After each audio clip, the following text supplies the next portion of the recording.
Dalam video sejarah Indonesia kali ini, kita akan membahas kehidupan politik Indonesia. Pada masa demokrasi liberal, Indonesia pernah menerapkan sistem pada demokrasi liberal. Lah kok bisa? Jadi, dari hasil konversi meja bundar tahun 1949, bentuk negara Indonesia berubah dari kesatuan menjadi serikat atau disebut dengan Republik Indonesia Serikat. Pada masa itu, Indonesia terbagi menjadi 7 negara bagian. Namun, masa berlakunya Republik Indonesia Serikat ini tidak bertahan lama, bahkan tidak sampai 1 tahun. Karena rakyat Indonesia sadar bahwa bentuk negara serikat ini adalah taktik Belanda untuk memecah belah bangsa Indonesia. Rakyat menuntut pemerintah pusat agar mengembalikan bentuk negara Indonesia menjadi kesatuan. Atas tuntutan rakyat inilah, akhirnya pemerintah pusat, pada tanggal 17 Agustus 1950, mengubah Indonesia menjadi Negara Kesatuan Republik Indonesia, dengan hukum dasar yang berlaku saat itu adalah Undang-Undang Dasar Sementara tahun 1950, atau yang kita kenal dengan istilah UUD 50. Pada saat itu Indonesia menganut demokrasi liberal, dengan sistem pemerintahan parlementer. Sebelum lanjut saya akan menuliskan ciri-ciri demokrasi liberal terlebih dahulu. 1. Partisipasi politik yang bisa diikuti oleh semua lapisan masyarakat. 2. Pemungutan suara melalui pemilu dalam periode tertentu secara rahasia. 3. Terfasilitasinya kebebasan individu. 4. Pemerintahan yang dapat membentuk sesuai dengan suara mayoritas departemen. 5. Kekuasaan pemerintahan yang terbatas. Sekarang kita bahas ya, bagaimana kehidupan politik bangsa Indonesia pada masa demokrasi liberal. Masa demokrasi liberal ditandai dengan tumbuh suburnya partai politik, karena sistem kepartaian yang berlaku di Indonesia saat itu adalah multipartai. Beberapa partai besar yang terkenal di antaranya Masyumi, PNI, NN, dan PKI. Pada masa demokrasi liberal Indonesia menganut sistem parlementer. Apa itu pemerintah parlementer? Parlemen sendiri adalah badan legislatif atau yang sekarang kita kenal dengan MPR, DPR, dan DPD. Sistem pemerintahan parlementer beberapa cirinya di antara kepala pemerintahan dipegang oleh seorang perdana menteri, sedangkan presiden hanya sebagai simbol kepala negara dan tidak memiliki wewenang untuk menjalankan roda pemerintahan. Kabinet atau para menteri yang dipimpin oleh seorang perdana menteri bertanggung jawab kepada parlemen. Lamanya masa jabatan kabinet tidak diatur, karena perdana menteri bisa kapan saja dijatuhkan oleh parlemen. Selama masa demokrasi liberal, sering terjadi pergantian kabinet dalam kurun waktu kurang dari 9 tahun, yaitu dari tahun 1950 sampai 1909. Indonesia mengatur 7 kali pergantian kabinet.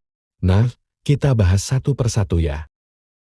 Sebelum lanjut menyebutkan 7 kabinet pada masa demokrasi liberal, saya akan menjelaskan kebijakan ekonomi yang terjadi di masa demokrasi liberal. Kondisi perekonomian Indonesia pada masa demokrasi liberal tahun 1949 sampai tahun 1959. Terseok-seok, ini dikarenakan politik dan perekonomian masih belum tertata dan belum stabil. Keterpurukan ekonomi pada masa itu membuat pemerintah mengeluarkan sejumlah kebijakan besar, kebijakan yang dimaksud diantaranya 1. Gunting Syafruddin. 2. Gerakan Benteng. 3. Nasionalisasi di Java Sleban. 4. Sistem ekonomi Alibaba. 5. Persaingan finansial ekonomi. 6. Rencana pembangunan 5 tahun RPLT. 7. Musyawarah Nasional Pembangunan MUNAP. 1. Gunting Syafruddin adalah kebijakan pemotongan nilai uang atau sanering yang diambil Menteri Keuangan Syafruddin Prawira Negara. 2. Gerakan Benteng. Gerakan Benteng adalah sistem ekonomi yang bertujuan mengubah struktur ekonomi kolonial menjadi struktur ekonomi nasional. Sistem ini dicanangkan oleh Menteri Perdagangan Sumitro Jodjohadikusumo, ayah dari Prabowo Subianto. Nasionalisasi Dijavasche Bank pada tahun 1951. Pemerintah menasionalisasi Dijavasche Bank menjadi Bank Indonesia, bank milik Belanda itu dijadikan sepenuhnya bank milik Indonesia untuk menaikkan pendapatan, menurunkan biaya ekspor, dan menghemat secara drastis. 4. Sistem ekonomi Alibaba. Sistem ekonomi Alibaba diprakarsai oleh Menteri Perekonomian Kabinet Ali I, Ishak Cokro Hadisurjo. Program ini diberi nama Alibaba karena melibatkan pengusaha pribumi Ali dan pengusaha keturunan Tionghoa Baba. 5. Persaingan finansial ekonomi utang kepada Belanda seperti yang disepakati lewat konferensi meja bundar KMB. Memberatkan Indonesia. Untuk itu, pada 7 Januari tahun 1956, Indonesia memutuskan langkah finansial ekonomi FINEK. 6. Rencana Pembangunan 5 tahun RPLT Badan Perencanaan Pembangunan Nasional Bappenas merancang rencana pembangunan 5 tahun RPLT dengan tujuan pembangunan dapat berjalan sesuai kerangka yang disepakati. Sebab saat itu, kabinet pemerintahan kerap berganti, akibatnya, pembangunan berjalan tersendat persaingan politik. 7. Musyawarah Nasional Pembangunan Munap di masa Kabinet Juanda, terjadi kesenjangan antara pemerintah pusat dengan pemerintah daerah. Masalah ini diatasi dengan diadakannya Musyawarah Nasional Pembangunan Munap. Kendati demikian, tetap saja Munap tak mampu menyelesaikan masalah ini karena pemberontakan politik PRRI Permesta. Kemudian kesulitan pemerintah dalam menentukan skala prioritas. Oke, mari kita lanjutkan. 7. Kabinet Demokrasi Liberal. 1. Kabinet Natsir.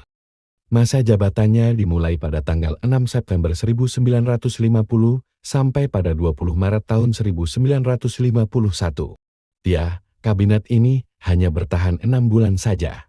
Jatuhnya Kabinet Natsir karena kegagalan menyelesaikan masalah Irian Barat dan adanya mosi tidak percaya dari PNI.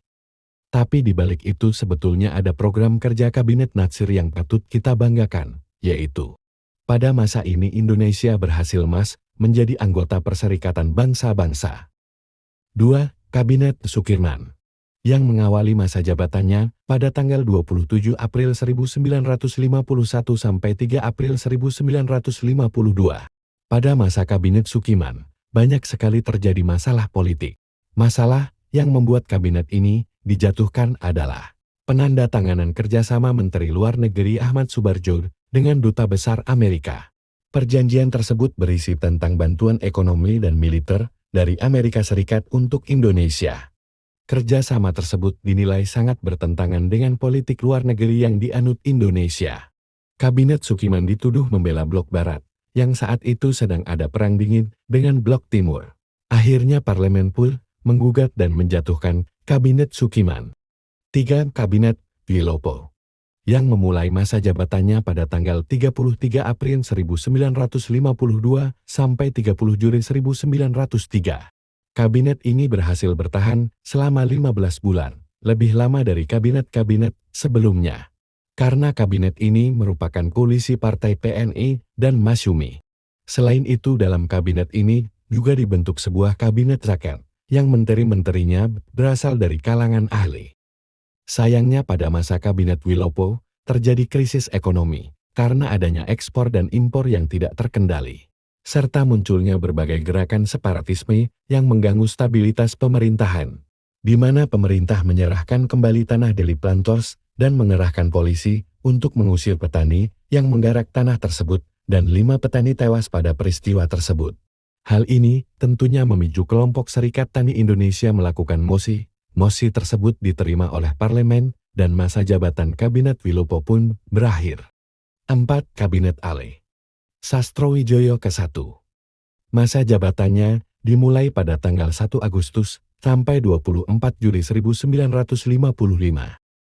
Kabinet ini telah banyak berperan dalam ekstensi Indonesia di kancah internasional. Salah satu prestasi kabinet ini yang kita banggakan adalah terselenggaranya Konferensi Asia Afrika di Bandung tahun 1955. Kabinet ini berhasil membatalkan konversi meja bundar yang berisi tentang utang Indonesia dengan Belanda. Selain itu, kabinet ini berhasil membentuk pemilu. Kabinet ini jatuh karena adanya masalah dengan Tentara Angkatan Darat. 5. Kabinet Burhanuddin, yang memulai masa jabatannya pada tanggal 12 Agustus 1955 sampai 3 Maret 1956. Kabinet ini akhirnya berhasil menyelesaikan masalah di lingkungan Angkatan Darat. KABNET Burhanuddin juga berhasil menyelenggarakan pemilu pertama pada tahun 1955 untuk memilih anggota DPR dan anggota konstituante. Berakhirnya Kabinet Burhanuddin bukan karena dijatuhkan ataupun mengundurkan diri, melainkan karena tugasnya dianggap sudah selesai. 6. Kabinet Ali Sastroamidjojo II. Untuk kedua kalinya Kabinet Ali dipilih oleh Presiden Soekarno sebagai Perdana Menteri. Masa jabatan kabinet ini dimulai pada tanggal 24 Maret 1956 sampai 14 Maret 1957. Pada periode kedua ini Ali dianggap tidak tegas dalam menghadapi gerakan-gerakan separatis di berbagai daerah. Sikap Ali inilah yang membuat Mu dan Masumi menarik dukungan dan menteri-menterinya dari Kabinet Ali, sehingga memaksa Ali untuk mengembalikan mandatnya kepada Presiden. Kabinet Ali pun berakhir lagi. 7. Kabinet Juanda. Masa jabatannya dimulai pada 9 April 1957 sampai 10 Juli 1959. Dibentuk dari jajaran menteri dari kalangan ahli bukan dari kalangan politik. Pada masa Kabinet Juanda banyak program kerja yang terrealisasikan. Salah satunya berhasil menyatakan kepada dunia mengenai batas laut teritorial Indonesia dari 3 mil menjadi 12 mil. Peristiwa itu kita kenal sebagai Deklarasi Juanda 13 Desember 1957. Sedangkan masalah yang dihadapi oleh Kabinet Juanda adalah adanya peristiwa percobaan pembunuhan terhadap Presiden Soekarno di Cikini tahun 1957 dan sidang konstituante yang tidak kunjung selesai. Sebelum masa Kabinet Juanda dimulai, Soekarno telah melaksanakan sidang konstituante pada tahun 1956 dengan tujuan menghasilkan Undang-Undang Dasar yang baru. Namun sampai tahun 1959 Dewan Konstituante masih belum menghasilkan undang-undang baru. Selain itu, perebutan wilayah Irian Jaya dengan Belanda pun tidak kunjung selesai, padahal masalah ini selalu menjadi program kerja utama pada setiap kabinet. Tapi tidak satupun kabinet berhasil menarik Irian Barat dari Belanda. Karena alasan itulah, Soekarno mengeluarkan dekret Presiden pada tanggal 5 Juli 1959. Isi dari dekret Presiden adalah 1. Dewan Konstituante dibubarkan, 2. Undang-Undang Dasar 45 diberlakukan lagi, 3. Membentuk DPS dan Majelis Perwakilan Rakyat sementara. Dengan dikeluarkannya dekret Presiden, maka berakhirlah masa demokrasi liberal di Indonesia.